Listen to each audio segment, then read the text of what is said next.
Iya. Iya Pak. Malam Mas Wahyu memang info ke saya kalau ada teman-teman mau datang, dan alhamdulillah hari ini kita bisa bertemu dalam keadaan semoga semua sehat walafiat meskipun dalam pandemi. Dan kami sudah mengimbau juga agar teman-teman media juga bisa mungkin jaga jarak gitu. Kalau ada pasar rapat mudah-mudahan aman. Karena situasi pandemi, Mas Wahyu dan teman-teman mohon maaf, mungkin karena kapasitas ruangannya terbatas kita tidak bisa menampung semua teman-teman yang akan menyampaikan aspirasinya atau laporannya ke kantor kami. Tetap berjarak sebisa mungkin. Selanjutnya saya kira saya perkenalkan, saya Budi Masturi, yang belum mengenal. Kemudian ini Mbak Rini di bagian DPL itu verifikasi dan penerimaan verifikasi laporan, nanti yang akan memproses administratif laporan. Dan mungkin Mbak Rini akan menyampaikan kira-kira apa yang perlu lengkapi administratifnya untuk kita proses lebih lanjut. Dan juga didampingi Mas Bagus yang dia alumni, ini dua-duanya alumni ODI ini. Dan kami baca semua yang ODI sampai UB-nya kami banyak juga itu, Mas Widodo itu. Dia juga karena dia diperiksa yang nanti mungkin juga akan menangani kasus ini. Untuk memberikan waktu saya kira kami persilakan Mas Wahyu. Ini ada Mbak Sinta ya. Mbak Sinta sudah siap Mbak ya? Alhamdulillah. Kuat Mbak, semangat Mbak. Kita juga yang udah was-wasin yang belum kena ini. Nunggu vaksin, waktunya belum datang gitu kan. Silakan Mas Wahyu dan teman-teman apa yang ingin disampaikan, kita akan mendengarkan dan mencoba. Baik, Assalamualaikum warahmatullahi wabarakatuh. Salam sejahtera untuk kita semua, salam demokrasi. Terima kasih Bapak Budi Masturi, Kepala Ombudsman Perwakilan Daerah Istimewa Yogyakarta. Saya membuka awal saja karena nanti secara substantif lebih banyak akan disampaikan oleh Mas Yogi Zulfadri, Direktur LBH Yogyakarta. Kami memulai dengan kami datang ke sini sebagai Aliansi Rakyat untuk Demokrasi Yogyakarta, ARDI.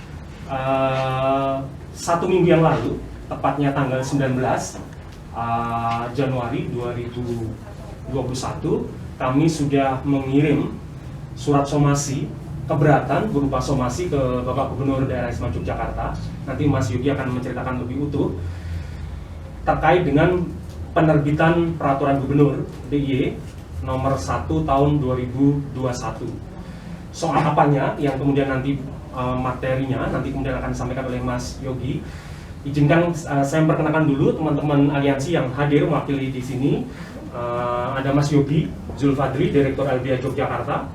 Ada Mbak Sinta Maharani, Ketua Aliansi Jurnalis Independen Yogyakarta. Ada Mas Vicky dari WALHI, Wahana Lingkungan Hidup Indonesia Yogyakarta. Ada Bung Halisa dari BEM Unisa. Saya sendiri Tri Wahyu dari Indonesian Court Monitoring, juga teman-teman LBH Jogja yang juga memvideo proses ini agar nanti bisa diunggah di kanal YouTube bagi teman-teman media yang kebetulan tidak bisa hadir karena situasi pandemi. Kami datang untuk menyampaikan laporan tadi.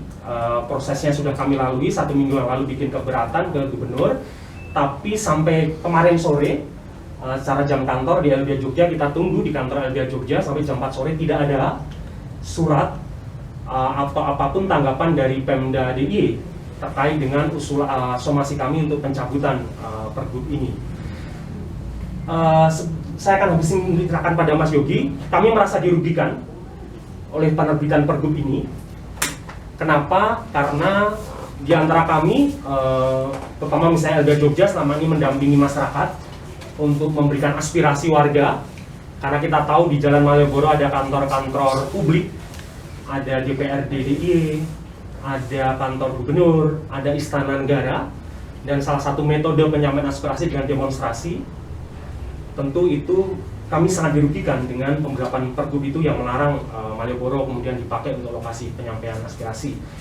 Tiap tanggal 16, Mbak Sinta, teman-teman AJI bersama Koalisi Masyarakat untuk Udin, kami ada demonstrasi damai penuntasan kasus Udin yang kita tahu wartawan Bernas ini sejak tahun 96 sampai detik ini belum juga dituntaskan negara kasusnya.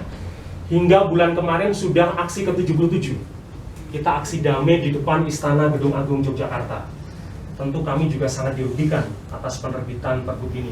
Pun juga peringatan Hari Asasi Manusia, Hari Buruh, pun juga Hari Bumi April oleh teman-teman Walhi. Artinya adalah kami merasa dirugikan atas penelitian Pergub ini. Kami sudah melakukan keberatan 1 minggu yang lalu dan tidak diberikan tanggapan oleh Pemda DIY dalam ini Gubernur DIY. Soal substansi saya akan memberi kesempatan kepada Mas Yogi monggo untuk menyampaikan secara utuh proses ini. Nanti saya berharap Mbak Sinta, wakil dari Walhi pun juga BEM juga bisa menambahkan. Atau mohon Mas Budi, mohon maaf segala kurangan. Wassalamualaikum warahmatullahi wabarakatuh.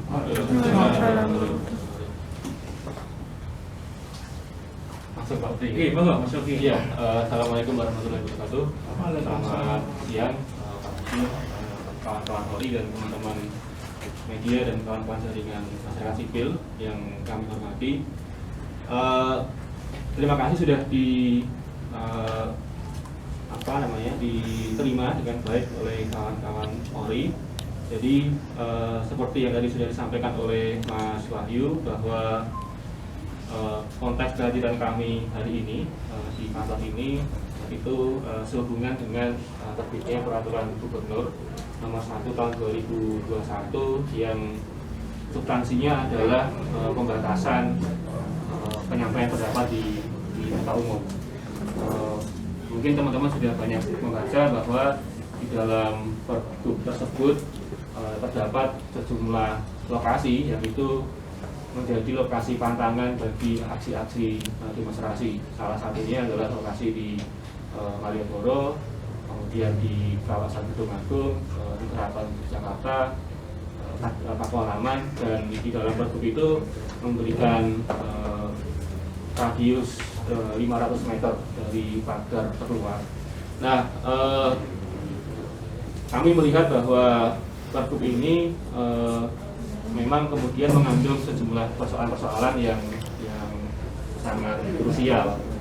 Selain secara substansi juga ada beberapa hal yang itu sifatnya merupakan pelanggaran terhadap hak asasi manusia, termasuk kemudian juga ada substansi yang itu menghidupkan lagi rezim militerisme, sementara konteks fungsi ABRI sudah dihapuskan sejak reformasi 98, tapi oleh Gubernur itu dihidupkan lagi di Pergub ini dengan 3 wilayah yang akan digarap oleh tentara, dan nanti bisa dicek di dalam Pergubnya. Nah, di samping substansi yang bermasalah, kami juga melihat bahwa Pergub ini secara formal prosedural ya itu juga tidak dibentuk sesuai dengan mekanisme hukum yang berlaku di Indonesia, di mana kita sama-sama mengetahui bahwa di Indonesia itu sudah ada Undang-Undang Nomor 12 tahun 2011 tentang pembentukan peraturan perundang-undangan, juga ada Undang-Undang Nomor 28 tahun 99 tentang penyelenggaraan negara yang bebas dari KKN, kemudian juga ada Undang-Undang Nomor 25 tahun 2009 tentang pelayanan publik. Nah, secara prosedur formal kami melihat bahwa ada indikasi Gubernur itu mengabaikan yang namanya asas kedaulatan rakyat, di mana di dalam Undang-Undang Dasar 45 di konstitusi kita sudah sangat jelas menyebutkan bahwa penyelenggaraan negara itu dilandaskan pada kedaulatan rakyat, di mana artinya konteks pelibatan masyarakat dalam pemerintahan, dalam proses penyusunan kebijakan itu tidak boleh diabaikan. Kalau bahasa di undang-undangnya kan kemudian kedaulatan sedang rakyat dan kemudian dilaksanakan menurut undang-undang yang berlaku. Nah,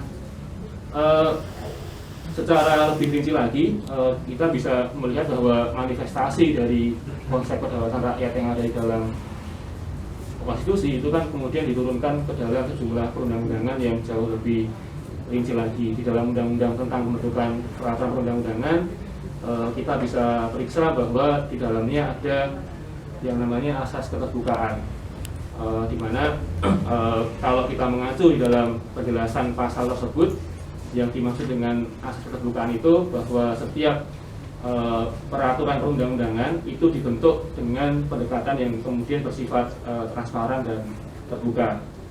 Artinya semua lapisan masyarakat itu punya kesempatan yang sama, yang seluas-luasnya untuk memberikan masukan terhadap kebijakan hukum yang akan dibuat oleh pemerintahan. Nah, secara lebih rinci lagi kemudian di undang-undang yang sama mengingat begitu krusialnya yang namanya partisipasi masyarakat, mengingat begitu pentingnya yang namanya keterbukaan, maka secara spesifik kan kemudian di undang-undang itu memberikan satu norma khusus di mana di pasal 96-nya itu mengatur soal konteks masyarakat mempunyai hak memberikan masukan secara lisan dan tertulis dalam pembentukan peraturan perundang-undangan, yang itu diwujudkan melalui misalnya rapat dengar pendapat umum, atau kemudian melalui kunjungan kerja, atau melalui sosialisasi, atau melalui seminar loka karya atau diskusi, yang itu mestinya difasilitasi oleh si pembuat kebijakan, baik di wilayah eksekutif maupun di mana yudikatif maupun di legislatifnya.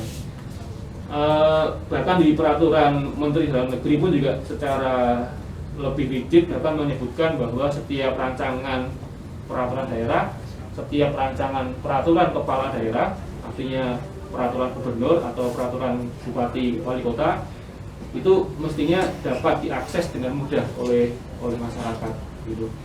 Artinya yang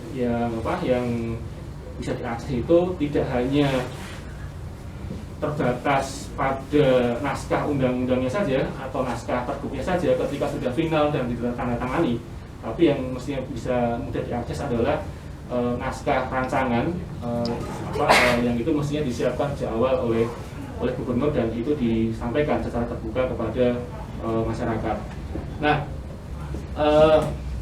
itu pertama dalam konteks undang-undang pembentukan perundang-undangan. Kemudian juga kami melihat ada juga undang-undang tentang penyelenggaraan negara yang lintas KKN pun juga kurang lebih sama, di mana di undang-undang itu memberikan hak kepada masyarakat untuk menyampaikan saran pendapat terhadap kebijakan penyelenggaraan negara.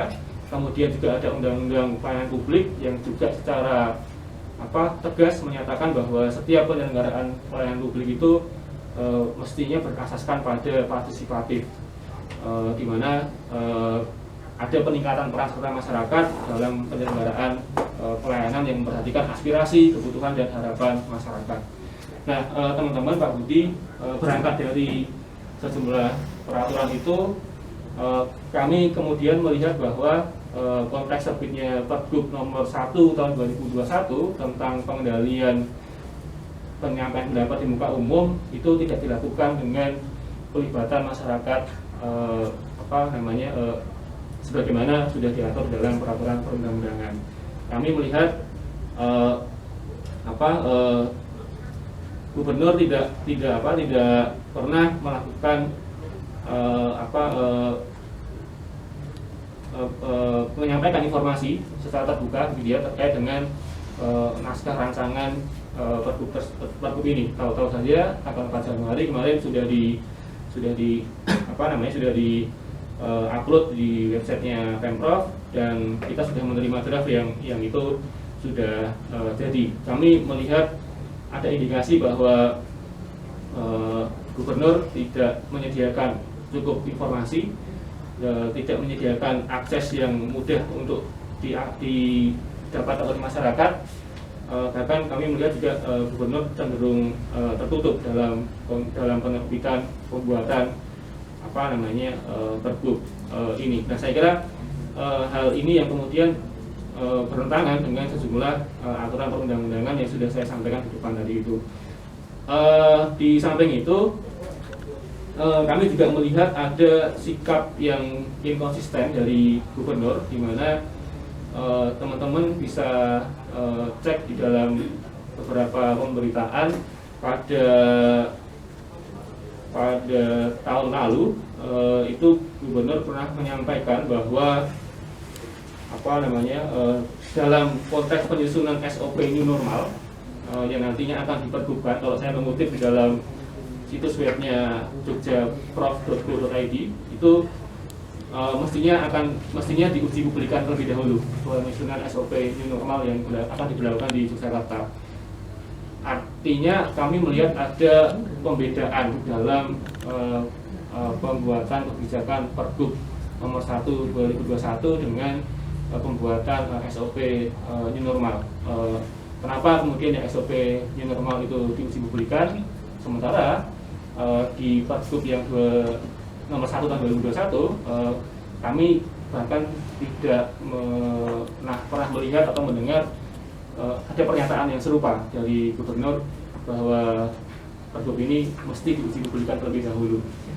Nah, konteks inkonsistensi ini kami kira juga menunjukkan bahwa ada indikasi gubernur mengabaikan yang namanya asas tertib penyelenggaraan negara sebagaimana diatur dalam pasal 3 Undang-Undang Nomor 28 tahun 99 tentang penyelenggaraan negara yang bebas dari korupsi, kolusi dan nepotisme, di mana dalamnya ada asas penyelenggaraan negara yaitu tertib penyelenggaraan negara. Dan yang menurut penjelasannya asas ini adalah asas yang menjadi landasan keteraturan, keserasian, keseimbangan dalam pengendalian penyelenggaraan negara. Nah, kami melihat ada pembedaan ini tentu bentuk penentangan dari apa yang sudah diatur dalam Undang-Undang Nomor 28 tahun 99. Nah, secara substansi itu kami melihat bahwa ada pengabaian asas partisipatif, ada pengabaian asas keterbukaan, bahkan yang lebih tinggi lagi ada pengingkaran terhadap prinsip-prinsip kedaulatan rakyat yang itu sudah diatur dalam konstitusi kita. Nah, terakhir yang ingin saya sampaikan sebagai gambaran bagi Pak Budi dan teman-teman yang lain bahwa minggu lalu kami sudah mengirimkan surat somasi terbuka, kami sampaikan secara terbuka lewat media massa, juga kami kirimkan langsung kepada gubernur melalui kantor sekda provinsi Mas ya, provinsi, dan kami menempuh ini karena memang sebelum laporan ke ORI ada aturan yang itu kami harus menyampaikan terlebih dahulu secara langsung kepada pihak terlapor, ini adalah gubernur, untuk mendapatkan penyelesaian sebagaimana mestinya gitu. Nah, 19 Januari kami mengajukan somasi dan kami saat itu memberikan desakan kepada gubernur jika dalam 7 hari pasca somasi tidak diindahkan dengan mencabut peraturan ini, maka kami akan mengadukan gubernur kepada Ombudsman Republik Indonesia atas dugaan maladministrasi. Nah, sampai kemarin Selasa, seperti disampaikan oleh Mas Wahid tadi, sampai jam 4 sore itu, sampai hari ini bahkan kami tidak pernah mendapatkan tanggapan secara resmi dari gubernur terkait dengan somasi kami. Sekalipun kemudian kalau kita track di dalam websitenya Biro Umum itu suratnya per tanggal 21 Januari itu sudah sampai kepada Kasubag Peraturan Daerah. Nah, tapi sampai hari ini kami belum menerima tanggapan secara resmi dan Pergub ini tampaknya juga belum dicabut. Bahkan kemarin gubernur menyampaikan untuk mendorong agar diupayakan melalui digugat secara PT-UN melalui Pengadilan Tata Usaha Negara. Saya kira itu juga bentuk, kami melihat itu bentuk ketidakpahaman gubernur, karena mestinya kan itu bukan bentuk keputusan, bukan basiking, tapi itu bentuknya reguling yang semestinya itu diajukan lewat uji materi di Mahkamah Agung gitu. Nah, artinya dalam konteks hukum dasar administrasi negara saja ada ketidakpahaman atas itu, maka kami menduga bahwa konteks terbitnya Pergub ini juga tidak dilandasi pada satu pertimbangan hukum, pertimbangan sosiologis, pertimbangan juridis yang juga bisa dipertanggungjawabkan secara akademik. Dalam konteks hukum dasar saja mereka nggak paham, apalagi dalam konteks penerbitan Pergub ini, maka kita menduga bahwa ada pertimbangan-pertimbangan yang itu tidak matang atau tidak bisa dipertanggungjawabkan secara akademik. Nah, terakhir sekali gitu ya, maka berangkat dari itu kami bermaksud melaporkan dugaan maladministrasi yang dilakukan gubernur kepada ORI, dan sesuai dengan kewenangan yang diberikan oleh Undang-Undang Nomor 37 tahun 2008, di mana ORI punya kewenangan untuk menerima laporan, kemudian melakukan pemeriksaan substansi, menindaklanjuti laporan dan lain sebagainya, termasuk bahkan juga bisa menyampaikan saran kepada kepala daerah, menyampaikan saran kepada DPR RI, DPRD gitu ya. Maka kemudian kami bermaksud melaporkan gubernur atas dugaan maladministrasi, dan kami juga berharap meminta kepada ORI untuk bisa menindaklanjuti laporan ini dengan melakukan tugas dan wewenangnya sebagaimana sudah diatur di dalam Undang-Undang Nomor 37 Tahun 2008 atau sesuai dengan peraturan undang-undangan lain yang berlaku di Indonesia. Nah, saya kira itu Pak Budi Masuri dan teman-teman yang lain. Kami hadir ke sini itu mewakili Aliansi Rakyat untuk Demokrasi Yogyakarta yang berjumlah 68 organisasi masyarakat sipil dan individu, yang saya kira mereka juga sangat resah dengan keberadaan pergub ini, karena pergub ini tentu akan membahayakan bagi kehidupan demokratisasi di Yogyakarta dengan memberikan pembatasan terhadap aksi-aksi unjuk rasa. Barangkali itu Pak Budi, terima kasih. Nanti mungkin bisa ditambahkan oleh Mbak Cinta, Mas Wahyu atau Mas Vicky. Iya, terima kasih Mas Yogi. Sebelum dilanjutkan, sekali lagi kami mengimbau teman-teman media juga sebisa mungkin jaga jarak ya, biar kemudian kita sama-sama biar nggak ada klaster, enggak jadi ya. Jangan ada klaster ombudsman gitu. Walaupun obatnya udah ada nih, satu obatnya ini kita yang minta plasma janda cinta aja nanti. Yang golongan darahnya sama, tapi kalau golongan darahnya nggak bisa kan? Khusus. Besok Pak Budi kalau cari kantor yang agak luas gitu. Sudah diusulkan presiden tapi belum disetujui. Bang Presiden, mohon aspirasi. Kita akan renam yang depan situ.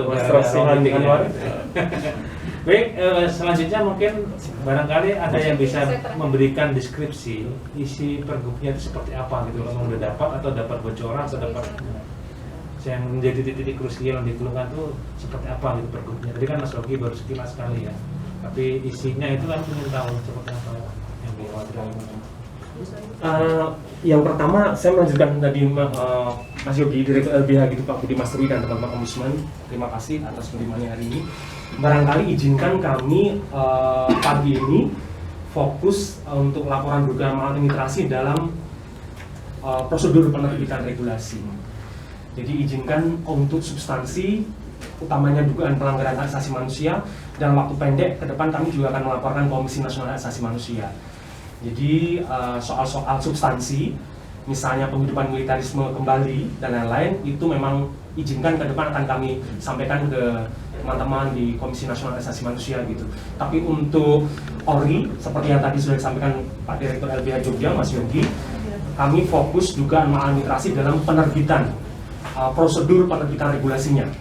Misalnya tadi Mas Yogi sudah menyampaikan ada pembedaan antara penerbitan Pergub 1 tahun 2021 ini dengan rancangan Pergub untuk SOP New Normal yang kemudian ada di website Pemda pun juga Kominfo.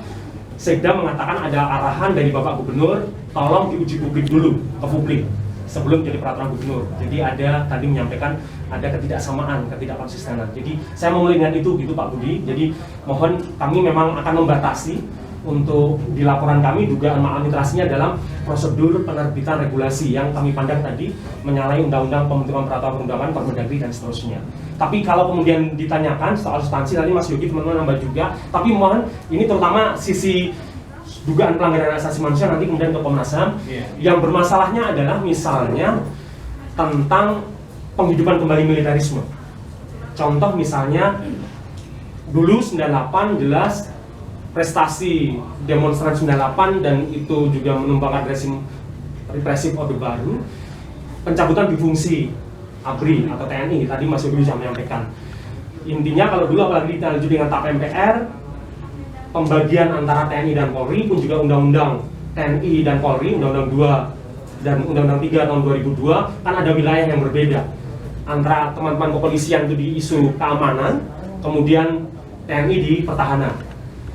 Kalau Pak Budi menanyakan substansi yang bermasalah bagi kami di Pergub ini adalah menghidupkan kembali militerisme itu. Tadi Mas Yogi menyampaikan di Pergub ini yang kemudian dokumennya ada juga di dokumen laporan kami, TNI diberi ruang untuk ikut dalam persiapan, koordinasi, monitoring, evaluasi dalam penyampaian pendapat di muka umum di Yogyakarta. Tentu bagi kami, kalau bahasa lugasnya ini offset gitu. Tidak wilayah tentara lagi mencampuri soal-soal sosial politik. Itu catatan kritisnya. Dan jadi problem juga karena di undang-undang saja tidak diatur. Kalau kita cek di Undang-Undang 9 tahun 98 tentang kemerdekaan menyampaikan pendapat di muka umum, tidak ada peran TNI di situ dalam soal koordinasi, monitor, evaluasi aksi. Tapi di Pergub ini dihidupkan. Jadi bagi kami ini gubernur juga melampaui kewenangannya. Di undang-undang tidak ada. Catatan yang lain tadi Mas Yogi menyampaikan ya, soal larangan ya, lokasi demonstrasi. Tapi kembali mohon izin saya mengulangi lagi, laporan kami terutama soal tadi ya, prosedur penerbitan yang tanpa partisipasi masyarakat. Ada 5 lokasi yang kemudian dilarang untuk lokasi demonstrasi. Masalahnya contoh Jalan Malioboro itu adalah kantor-kantor publik.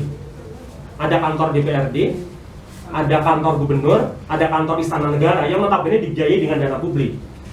Malioboro kita tahu revitalisasi di sana pakai dana keistimewaan yang tahun ini 1,3 triliun, kemarin juga segitu. 5 mana aja Mas Malioboro? 5 itu Pak Budi Malioboro, kemudian Keraton, kemudian Pakualaman, kemudian Gedung Agung, Kota Gede. Dan itu 500 meter dari pagar keluar. Saya menambah misalnya catatan kritis juga adalah alun-alun ya, yang sekarang dipagari, teman-teman media juga tahu ya, dengan anggaran 2,3 miliar. Dulu kita tidak tahu apa tujuannya gitu dengan dipagari itu. Kalau merujuk Pergub itu, saya khawatir jadi konflik kepentingan juga dalam soal kemudian penyampaian aspirasi. Masalahnya Pak Budi dan teman-teman, kalau kemudian dipandang statement pejabat publik itu statement publik, waktu Semindu Undang-Undang Keistimewaan Agustus 2020, Pak Gubernur di Keraton didampingi Pak Mahfud, Ketua Para Peraja Nonaktif mengatakan ngendiko bahwa pejabat tidak lagi pusat kekuasaan. Saatnya rakyat yang mendapat pelayanan terbaik. Pejabat tidak boleh anti kritik. Saatnya menerima kritik. Dan kita garis bawahi adalah Keraton punya kearifan lokal untuk menerima aspirasi lewat Tokoh PP. Nah ini juga sebenarnya selain soal substansi normatif di Republik Indonesia, nilai-nilai kearifan lokal kultural Tokoh PP sebenarnya juga terganggu dengan Pergub ini. Itu barangkali catatannya. Kalau di perbincangan kami juga khawatir ini sebenarnya barangkali kemudian Pemda mengatakan ini ada keputusan Menteri Pariwisata tahun 2016 kalau kita bicara substansi ya. Pertanyaannya adalah keputusan nanti Mas Yogi menambah banyak, tentu internal di tingkatan mereka. Itu 2016. Kenapa baru dikeluarkan sekarang 2021? Artinya kemudian ada jeda 4 tahunan antara keputusan Menteri Pariwisata 2016 dengan terbitnya Pergub ini. Ada jeda, itu kenapa tidak ada proses untuk anggap itu kemudian mau diturunkan ke daerah tadi. Satu proses perancangan yang kemudian kualitatif bagi publik dengan membuka rancangan ini.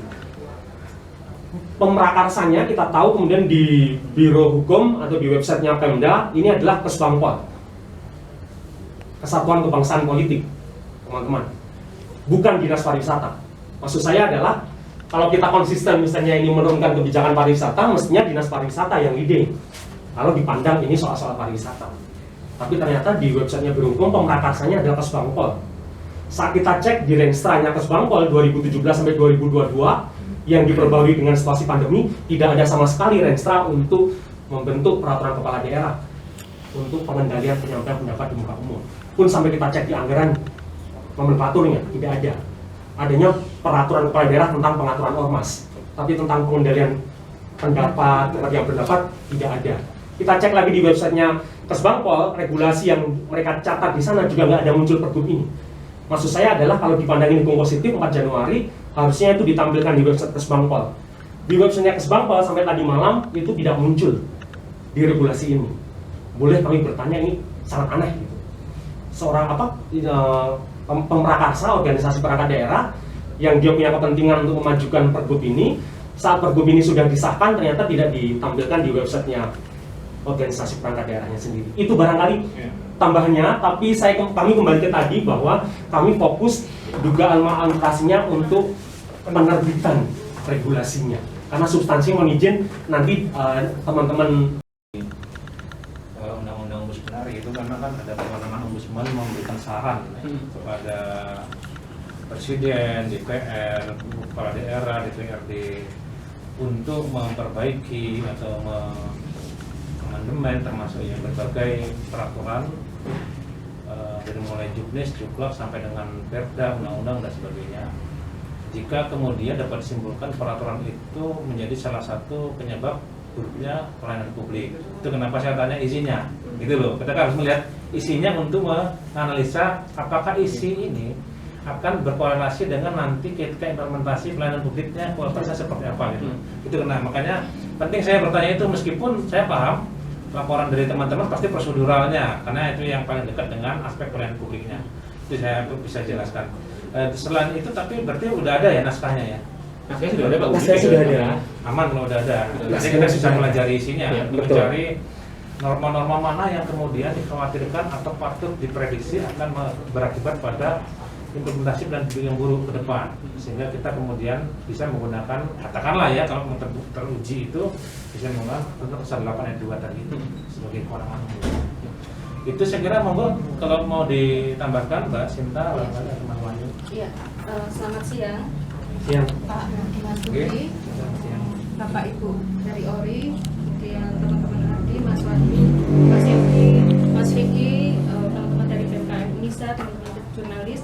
Ya saya pikir tadi Mas Yogi kemudian Mas Wahyu sudah sangat dalam menjelaskan kenapa kemudian kita menggugat Pergub ini, dan Pergub larangan demonstrasi di kawasan Malioboro ini jelas merugikan masyarakat sipil dan ini menjadi presiden buruk untuk kehidupan demokrasi di Indonesia. Saya pikir tidak hanya di Jogja tetapi juga ini khawatirnya kita akan merembet ke daerah-daerah yang lain kalau kemudian kita tidak bersuara. Dan jelas Pergub ini merugikan masyarakat sipil untuk menyalurkan aspirasinya, kemudian pendapat dan pikirannya di ruang publik yang itu dijamin oleh konstitusi. Saya berikan contoh misalnya tadi yang seperti yang Mas Wahyu sebut, kita setiap tanggal 16 setiap bulan itu menggelar aksi damai di depan Gedung Agung Istana Negara yang itu menjadi simbol kekuasaan, simbol kekuatan negara. Kenapa kemudian kita menggelar aksi di sana? Karena kemudian kasus Udin, pembunuhan jurnalis Udin wartawan Harian Bernas yang sudah terjadi selama 25 tahun ya, hampir 25 tahun sampai hari ini tidak diselesaikan oleh negara. Dan itu kemudian menjadi concern bagi kita semua, masyarakat sipil, AJI sebagai organisasi profesi jurnalis yang bergabung dengan kamu, Koalisi Masyarakat untuk Udin, ada Mas Wahyu sebagai koordinatornya. Kita memprotes penuntasan atau penyelesaian kasus Udin yang nggak selesai sampai hari ini. Dengan adanya Pergub ini itu membuat kami tidak bisa bebas untuk menyuarakan aspirasi kami di depan Gedung Agung Istana Negara itu. Nah, saya pikir itu yang menjadi concern kami, dan yang lain adalah kami di ADI sudah menggalang berbagai dukungan dari berbagai organisasi dan individu yang itu terus bertambah dan sampai saat ini sudah ada 63 ya, 68 dan itu akan terus 69 ya. LB Bali Dan itu akan terus bertambah, dan saya pikir juga ini menjadi penting dukungan dari para akademisi intelektual di Yogyakarta. Ada Pak Gugun, jadi dia adalah dosen tata negara di UIN Sunan Kalijaga yang juga sedang menggalang dukungan bersama untuk menolak Pergub yang anti demokrasi ini. Nah, saya kira Jogja yang punya sejarah panjang, miniatur demokrasi, ada berbagai kampus, seniman, budayawan, akademisi, tentu saja penting untuk terus menjunjung tinggi kebebasan berekspresi dan kebebasan berpendapat. Begitu Pak Budi Masturi yang bisa saya tambahkan. Terima kasih. Terima kasih Mbak Sinta. Monggo yang lainnya. Vicky lagi. Saya mungkin akan menambahkan sedikit karena tadi adalah di kondisi di lapangan Malioboro, Wali globanya berkonsentrasi di kondisi di Tapa. setidaknya hari ini yang di data yang dihimpun oleh WARI ada 36 titik kerusakan lingkungan yang masih bersengketa dengan warga. Itu juga hanya dari berdasarkan hasil laporan. Nah, tentu masih banyak yang belum tertata juga. Nah, dari 36 titik ini kemudian hari-hari ini yang semakin kemudian krusial berkaitan juga dengan kepentingan hak warga. Kalau di konteks perkotaan misalkan catatan dalam dokumen lingkungan WARI, karena di perkotaan banyak proyek hotel, apartemen dan sebagainya, dokumen lingkungan WARI mencatat ada setidaknya di perhotelan rata-rata di Yogyakarta itu membutuhkan energi listrik setidaknya 2.200 kV. Artinya itu setara dengan 2.200 volt, di mana ketika rata-rata rumah pemukiman di kota Yogyakarta itu adalah sekitar 1.200 volt, artinya satu hotel mampu menghidupi 2.000 rumah atau sekitar 2 kampung. Nah, ini tentu ketimpangan yang jelas di depan mata hanya dari sektor energi di konteks listrik. Selain listrik ada juga kebutuhan atas air. Nah, di kebutuhan atas air dengan warga antara hotel juga tentu mengalami mengalami sengketa dengan warga di kebutuhan itu. Nah, ketika itu adalah kebutuhan atas warga yang ada di lingkungan perkotaan, atau kemudian ada terbitnya pergub ini akan menghalangi ketika warga melakukan burasa atau melakukan aspirasi di kantor-kantor yang didiami untuk bisa menyalurkan aspirasinya. Seperti tadi yang disebutkan oleh Mas Wahyu, ada di DPRD, di Gedung Agung, dan di kantor gubernur juga, barangkali juga di keraton kalau warga barangkali itu adalah untuk menyampaikan aspirasinya. Ini baru di konteks perkotaan. Nah, saya itu juga kebutuhan air, misalkan catatan WARI ada sebenarnya hari ini ada 14 pertambangan di kota Jakarta dan sekitarnya. Dan di sebagian besarnya juga ada di lingkar Merapi, di mana kebutuhan air di Jakarta tentu kita semuanya bergantung pada hulu Merapi. Ketika hulu dirusak, tentu krisis air yang ada di kota Jakarta akan semakin krisis gitu. Ini krisis lingkungan ini nanti kedepannya juga akan mengalami bencana ekologis. Jangan sampai nanti ketika bencana ini datang kemudian hanya statementnya hanya ini adalah kehendak Tuhan gitu. Karena hujan yang deras gitu. Ini krisis lingkungan ini harus segera dihadapi. Ketika hal ini dihadapi dan penyampaian aspirasi itu dihambat, maka ketimpangan terjadi di mana-mana, warga akan sering menderita. Akhirnya warga mau nggak mau ya barangkali ke depan akan masa tidak terkendali dan sebagainya, ini akan semakin susah ketika kanal untuk menyampaikan informasi, kanal menyampaikan aspirasi itu tidak diberikan. Ini juga melanggar hak demokrasi. Ini yang kemudian dibutuhkan untuk konteks warga. Dan tadi juga ada, saya update lagi, tadi barusan ada warga juga ikut mendukung di di Tapak satu, jadi sekitar ada 70. Ketika ini berlangsung terus lebih lama, tentu dukungan akan semakin meluas gitu. Kenapa di Tapak juga, bahkan di Tapak itu yang tadi menambahkan adalah di Gunung Kidul yang notabene di daerah luar perkotaan yang menjadi inti pariwisata, zona inti pariwisata, revitalisasi pariwisata ya, untuk dilindungi. Yang dirusak ini bukan hanya tadi perlindungannya adalah perlindungan sektor pariwisata oleh pemerintah, namun banyak zona lingkungan yang kemudian menjadi zona inti ekologis atau zona lindung itu juga dirusak. Nah, ini diam saja. Jadi sebenarnya mana yang dilindungi? Sektor pertumbuhan ekonomi skala besar atau sektor lingkungan yang itu diperlukan untuk keberlangsungan hidup warga dalam jangka panjang. Itu saja dari saya sedikit. Tadi sudah banyak disampaikan secara substansi di Pergub ini oleh Mas Wahyu dan Mas Yogi. Terima kasih. Terima kasih, Mas. Dari mahasiswa? Ya, saya sedikit ingin menyampaikan, terima kasih Pak Di. Sebenarnya dari Pergub ini akan berdampak sosial yang besar, bahwa hari ini pemerintah Yogyakarta mulai lagi membungkam demokrasi. Bagaimana kalau selama ini disebutkan DPRD sebagai rumah rakyat, hari ini rakyat tidak punya rumah. Dengan adanya Pergub ini, bagaimana rakyat bisa main ke rumahnya ketika itu dihalangi 500 meter dari pagar terluar. Berarti kalau kita ambil itu dari Grand Indah sampai ke belakang jauh. Dan itu bagaimana ketika demokrasi disebut sebagai suatu sistem yang paling baik, DPRD sebagai rumah rakyat, hari ini rakyat tidak punya rumah. Terus siapa yang akan menduduki gedung-gedung itu ketika itu hanya disebut wakil rakyat, sedangkan hari ini rakyat tidak punya rumahnya dengan adanya Pergub ini. Maka dari itu kami dari Gerakan Mahasiswa juga agak sedikit menyampaikan bahwa hari ini Yogyakarta sebagai kota pelajar, sebagai kota pariwisata sudah tidak punya perwakilan rakyatnya lagi. Karena apa? Demokrasi di Yogyakarta dengan adanya Pergub ini berarti notabene ini semua tinggal pemerintahan satu arah. Tidak ada lagi keterlibatan rakyat di dalamnya. Karena penutupan akses penyampaian pendapat itu paling kecil DPRD provinsi. Apa kabar dengan Istana Negara yang itu menjadi rumah terbesar rakyat sebenarnya, bukan ditempatnya hanya oleh segelintir orang yang menyatakan itu wakil rakyat. Mungkin kekecewaan besar dari teman-teman mahasiswa hari ini adalah bagaimana pemerintah Jogja benar-benar menutup akses penyampaian aspirasi, bukan hanya dalam kritik provinsi daerah, tapi untuk Indonesia yang lebih baik. Mungkin itu dari saya, terima kasih. Terima kasih. Kalau Istana Negara kan nggak ada larangan ya? Ada, kan ada 5 Pak. 5. Maksudnya yang di Sultan Jakarta? Agung. Oh iya, agak jauh. Istana Negara untuk membandingkan bahwa ini kan bukan tren nasional, tapi berpotensi menjadi tren nasional. Kalau Awalnya iya Pak, karena Iya. Jakarta itu 2015 juga pernah menerbitkan pergub yang serupa di eranya Gubernur Ahok. Dilokalisir 3 lokasi, Iya. tapi terus direvisi. Direvisi. Oke. Baik, terima kasih Mas Wahyu dan kawan-kawan atas penyampaian narasi laporannya.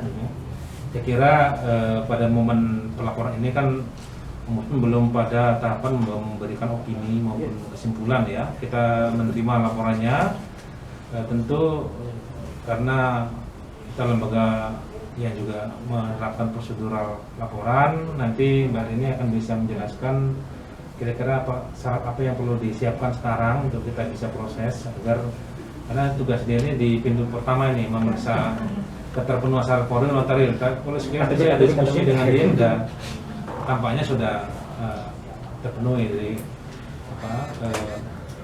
kalau saya sih pilihnya langsung aja, nggak usah pakai prosedur gitu yang rumit gitu kan. Tapi karena kita menjalankan aturan dari pusat gitu ya, mungkin kalau seandainya dirasa kok agak lebih panjang prosesnya, itu mau dapat dimaklumi posisi di kantor perwakilan. Monggo Mbak Rini dapat dijelaskan. Meskipun demikian kita tetap akan berusaha untuk memudahkan sedemikian rupa, tidak hanya terhadap laporannya, semua laporan. Suatu ketika misalnya beri contoh, ada orang tua yang melaporkan sekolahnya karena ada aturan baru di Ombudsman, lalu sekarang udah enggak lagi kayaknya, harus melampirkan KK gitu kan. Di undang-undang nggak ada itu syarat KK, tapi Jakarta bikin aturan KK. Gimana caranya biar kita bisa tetap menerapkan aturan pusat tapi juga masyarakat terlayani? Akhirnya telepon orangnya, kita akan datang ke rumahnya untuk mengambil KK-nya. Itu jalan tengah yang kami bisa lakukan. Maka inilah dinamika hidup di negara Republik Indonesia yang kita juga harus kita melakukan manuver untuk melayani masyarakat. Selanjutnya Mbak Rini bisa bantu menjelaskan apa yang harus disiapkan, apa yang harus diisi. Kalau harapan saya langsung diisi hari ini aja, formulirnya. Nanti biasanya kalau nanti kita boleh dibawa pulang ke rumah, suka-suka nggak jadi gitu biasanya. Karena lama atau gitu. Jadi di sama ini mau ngobrol ini. Terima kasih. Ini berarti aliansi ya, berarti Aliansi. kumpulan dari kelompok masyarakat. Betul. Gitu ya. Oke, berarti tidak ada semacam ADRT atau susunan organisasi Tidak ada. gitu. Oke. Kami membutuhkan untuk KTP, apakah sudah disiapkan untuk pelaporannya? Laporannya sudah siap. Boleh saya? Ini draft laporannya. Oke. Oke. Untuk yang tanda tangan. Ada saya, Mas Wahyu, Mbak Sinta, Oke, sebagai pas. Ya, perwakilan Pak, saja. saya Pas minta itu. KTP Berarti KTP untuk tanda kami tangan gitu ya. kan. Kopikan. Kopi di sini Mbak atau Sinta, kopi di sini aja. Jadi kita masukkan kategori ke kelompok masyarakat yang Iya, kalau mau saya kalau organisasi harus ada ADRT macam. terlalu ini. Ini masih status. Status tersangka. asal bentuk kita aja Mas. Tersangka pencemaran nama baik, udah gugur. Oke. Apakah ada yang perlu dikopi lagi untuk aturan gubernur? Ini berarti ringkas saya kan udah ada ini Mas. Iya. Sudah, iya. Jadi cuma ininya tuh. ini kami menampilkan bukti pergubnya. Iya. Terus ini data rekam surat yang ada di mana? Informasi Bahwa sudah sampai. atau sudah sampai. Nanti mungkin juga bisa dilacak di websitenya. Terus ini kami tampilkan juga berita soal SOP ini normal. Ini diakses kapan ya? Ini saya akses tadi pagi. Tadi Jam Sekarang dari hari Selasa ya? hari Selasa. Rabu. Maaf. Rabu Rabu 27 Januari. 2021. Apa? Jam berapa tadi? Jam 9. Gitu ya. Iya. Terus Ini apa namanya? Berita Perlakuan yang soal berbeda. perlakuan berbeda. Iya. SOP semua. Nanti ini bisa diakses juga di website-nya. Ada ini juga komparasinya. di aksesnya juga sama. Sama ini. Ini Oh, sini ya? 27, Oh, oke. pukul 9 ya. Kalau ngopernya langsung di websitenya ada anunya. Ada. Ya, yang ini saya screenshot terus saya pindah di Word saya tulis. Nah, sebenarnya kami mau melampirkan informasi suratnya. Cuman tadi kelupaan. Disusulkan aja mas. Nanti kami Di, disusulkan. ya, lewat WA, Bisa nanti kita WA. printkan atau email. Oke, siap. siap. Lagi. Nggak mau WA sama kamu. Siap. Orang Sama, sama ketik ke WA. ada dua yang kurang, surat somasinya sama bukti tanda terima surat somasi Iya. di Di pemerintahan. WA. Nanti kami bisa temukan. Mas Widodo mana mas? Tolong nih fotokopi. Kalau yang itu sudah di copy ya untuk kami. ya, Sudah di sini. dikopi betul untuk Ori.